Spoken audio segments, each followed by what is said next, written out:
కొట్టుకోవద్దు mummy.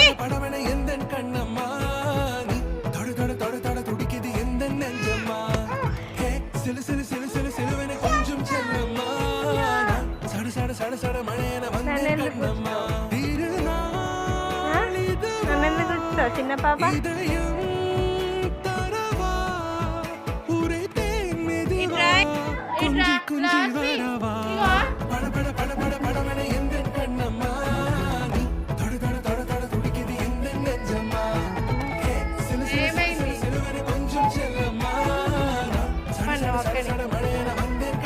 అక్కనేమన్నావు?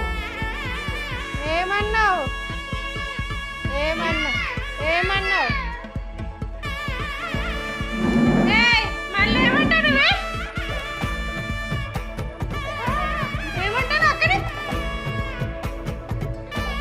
అక్కనేమంటాను? నీ అవతారం ఏంది? నువ్వేంది? నీ చేతులకి ఏంది అవన్నీ? రాక్షసివే నువ్వు నిజంగా. రాక్షసి, చిన్న రాక్షసివి నువ్వు.